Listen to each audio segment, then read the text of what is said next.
Let's get to. I think it's important that we kind of basically get up to speed on healthcare, and basically there were two big things that happened yesterday. President Obama came out and announced some adjustments to the plan, which we'll get into and explain into more detail. But he ran some interference on the problems with the website and on people getting cancellation notices. And there was also a battle on my Facebook wall, which you joined, between me and a Republican friend, which really kind of it seems like right now that basically there's actual problems in the rollout of this plan. A lot of the problems with the plan are actually the aspects of the plan that Obama took from the Heritage Foundation and from Mitt Romney. So where there's a Right. problem, it's I'll say mostly quickly, actually, it's quite admirable of you to have such pity in your heart that you have Republican friends. I respect that. well, I kid, of course. We all have them. we all have we all, them, we all pity them. and we all pity them, and they all try to give us aneurysms.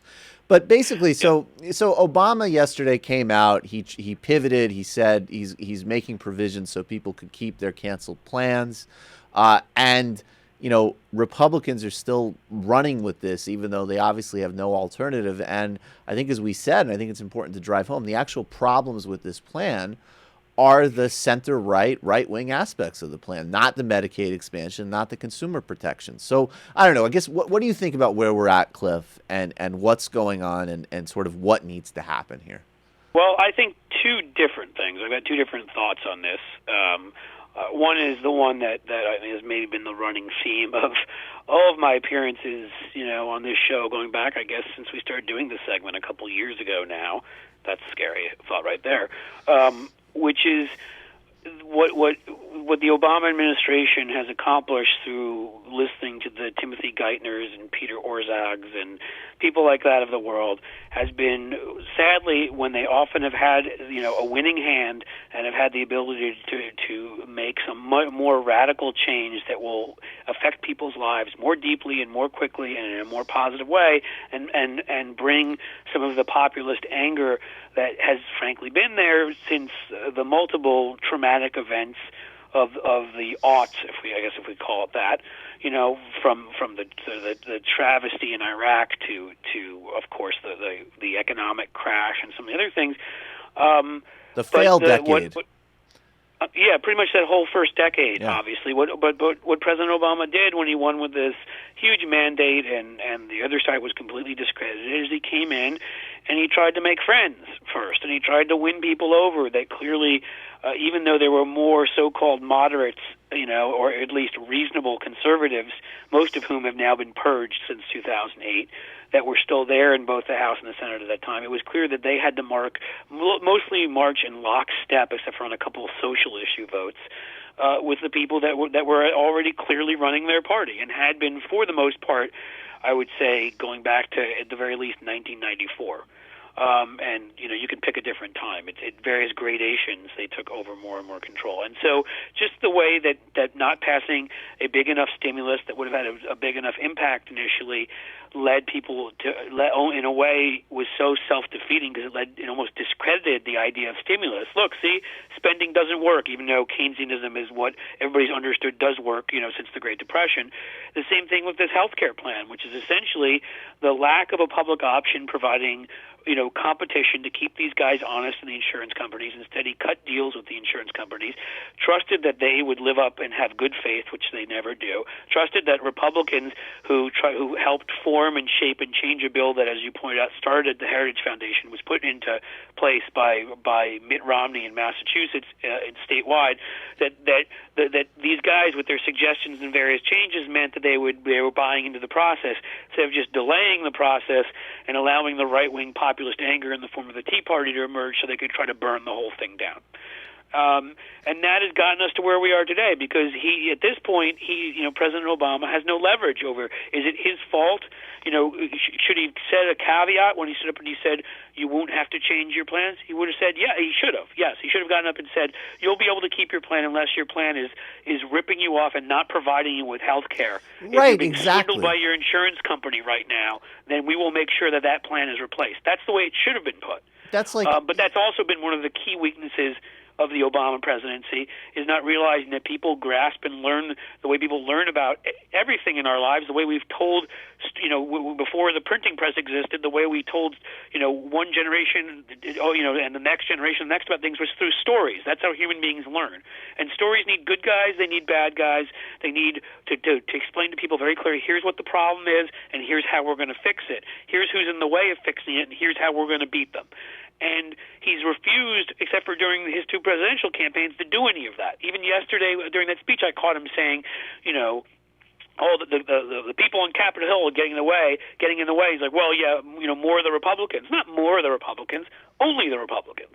And he still can't seem to break from that mentality of where you need to stand up and call the bad guys what they are, the bad guys. And so now that he has no leverage over the healthcare companies because he gave them everything he wanted, he subterfuged his own original plan to re-import prescription drugs, which would have cut that cost. Right. He subterfuged his own plan to have a public option, which would have provided competition. In the, Medicare being one of the most right now being one of the most efficient healthcare programs in the world, with very little overhead, no bloated salaries to bureaucratic CEOs not doing anything, and all the other waste that these guys spend on marketing their products and the rest. And they didn't want that kind of competition. So in the end, there's no leverage left. So for these guys, a lot of them who love to cancel their policies anyhow all the time, knew that now they could cancel their policies and hide it behind, we have to do it because of Medicare. That's also a really key Obamacare. Point right there. There's two things to get into right there. And I think we also should always mention parenthetically that in Massachusetts, when there was a rollout of the, essentially the same plan, it also rolled out pretty slowly. Like the only thing in the implementation of this that is unequivocally on the administration is the website. And that's obviously a debacle. But again, the complexity of the website reflects the complexity of the policy. Well, and still the mentality, Michael, right. Quite frankly, that we hire private contractors to come in. And, the exactly. Private sector is always more efficient. No, it's not. It's actually always more inefficient, which is a story we should be telling. Which we don't tell. We let the Reagan analysis of what the problem is in our society still exist as if it's as common wisdom. And he did that in the speech. And I'll get into the next question of what this kind of implicates about Reaganism, but also a certain strain of the Democratic Party, which I think is important to highlight. But he actually did that again in the speech because he said, his speech yesterday, he said, his press conference, he said, the federal government has a problem with who we're using as contractors for websites generally. So even as he pointed to, we have a contractor problem, the burden is still on the federal government, because they're not picking right. Well, the problem is actually all these contractors. The federal government's fault, right? It's not the contractors. Right. It's not Blackwater's fault for all of the waste and abuse and, frankly, war crimes that went on in Iraq. Absolutely. Somehow that's the federal government's fault, who shouldn't have hired them ever.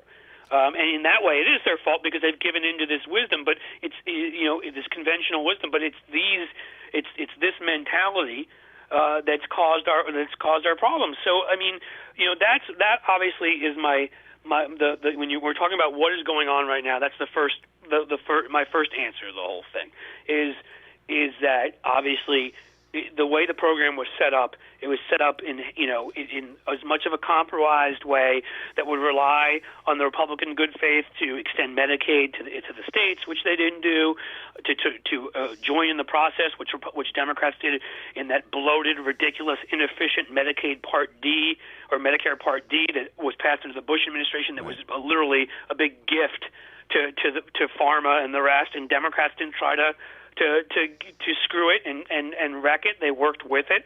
That he assumed these guys, and that's and that so there's that part of it. The second part of this whole thing is, as you're saying, this is a website, and it's been screwed up in a pretty serious way. But it's a website. No one's died that I'm aware of while surfing online to get there, and this takes a while.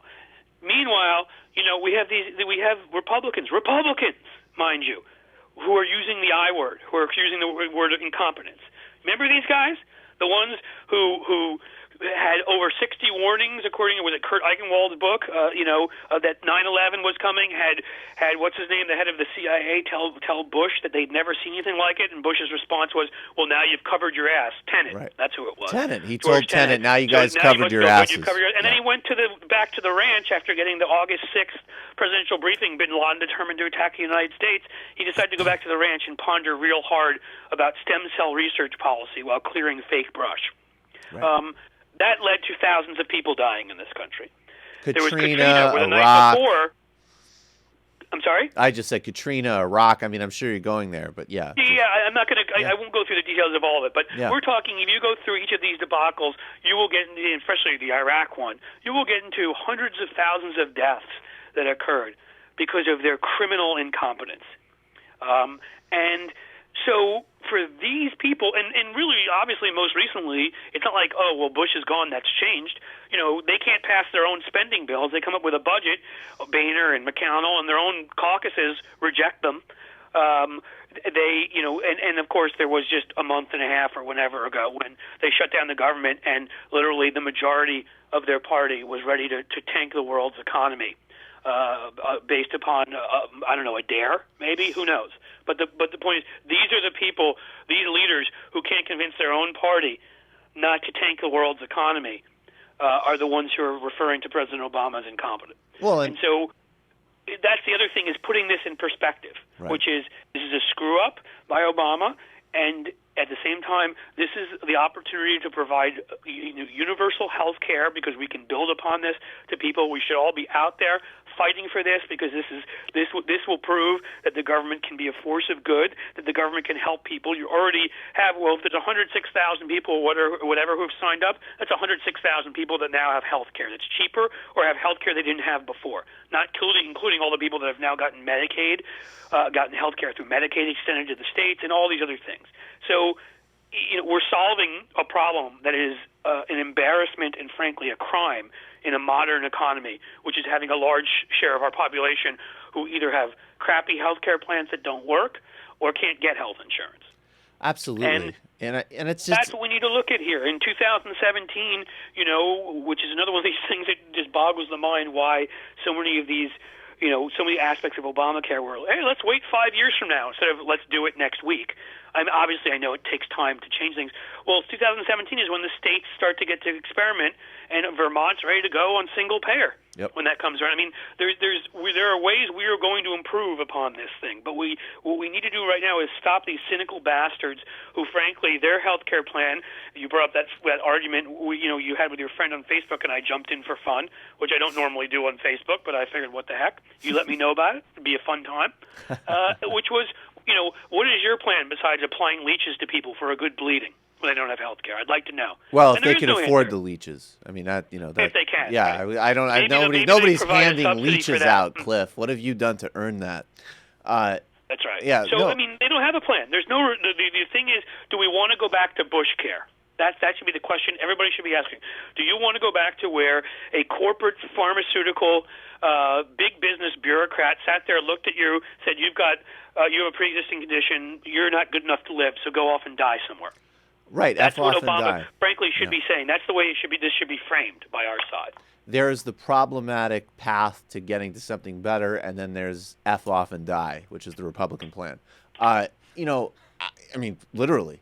It is. So, that's their plan. If we take the hyperbole off, if we take all, you and I and the way we talk and our hyperbole that we use out, the swear words and the whatever, what their plan very simply is die.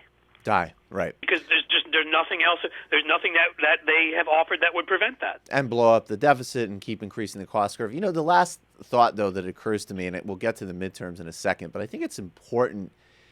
It's a very kind of important point, and it goes back to what you were initially saying about the approach of Obama administration when they first came to office. And I think it's that, and even using this term third way, which I'm about to use, makes me feel so antiquated. It feels like we're going back to, some Bill Clinton summit in the mid-'90s. DLC too? Yeah, and the DLC, and this kind of model basically of centrist Democrat, and I wouldn't even argue accurate, corporate Democratic politics.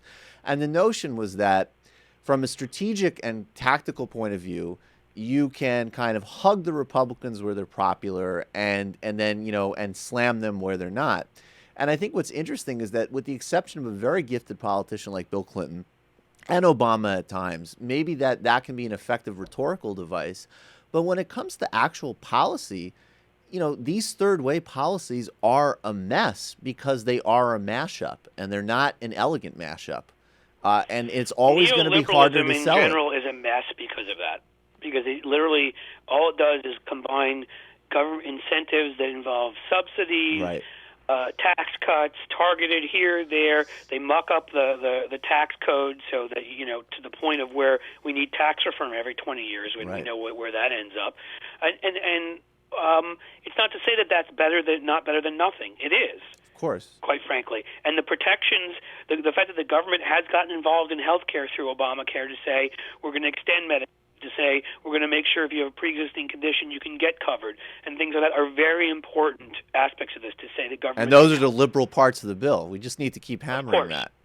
Of course. Yeah. So don't take our criticisms of some of the other things. And right, and for people now who don't have access, any tax credits or subsidies are important. They need that. And so I'm all for it. There just is a better way. And my guess is in 2017, Vermont will be showing us that better way. Absolutely. So I wish 2017 weren't 4 years away, or 3 years and change. But maybe before then. Right now, the answer to that is what we should be saying is let's fix Obamacare. Let's take this sort of template for moving people into to a place where they have health insurance, where they have peace of mind, we don't have to worry that an accident can happen at any time, and say, you know what, you guys are right. We really need to fix things. Let's lower the Medicaid age to 55, which would improve costs within Medicare, would improve the costs for health care in these exchanges. Let's do things. Let's extend Medicare to anyone who wants to buy in. Let's have a public option. You guys like to say you're for competition. Prove you're not for crony capitalism. Prove that you actually believe in the market and you do believe in competition. Let's see if they can compete. And if government is so terrible, and defend Obamacare and try to extend what we know will work. And if government's so terrible, why would anybody want to sign up for the public option anyways? But I think you're That's right. I mean, it's inefficient and bloated. It's Soviet. Like the post office and the DMV. Oh my God, help us. Yeah, well, Lord help us. No, but I think it's important, as you say, that for what it's worth, though, that President Obama really does, in my view, still deserve credit, because even this whole conversation we're having with the mistakes and the problems in implementation, and another fundamental distinction between all of the disasters of the Bush years is that in this case, they're trying to move the ball in the right direction, and that needs to be emphasized too. So it has to be huge. They are saying that this is in both our interests, in terms of our morality, right, in terms of a modern democracy, and it is in our common good societal interest, which is the way, no matter what any teabagger who claims to understand the Constitution but can't read will tell you, this is what our country was founded based upon. We are a community. We rise and fall together. People understood that back in certain past times, no matter what this radical right movement is now. So, this is important, and this can be built upon, and this can be improved. So everybody out there who's progressive should be defending. It doesn't mean you have to sit there and if you be dishonest if you don't want, and say, well, this is perfect, and the website's just damn spanking wonderful. But no, you should defend the concepts behind this. You should defend the fact that kids can stay on their parents' health care till they're 26, that pre-existing conditions are now no longer something that will prevent people from getting health care, that there isn't a lifetime limit so that suddenly, you're getting your chemo? Oh, sorry, you've hit your lifetime limit. Or if you hit your yearly limit, you can't do that anymore. Go off and die. These are all important things that a civilized society does.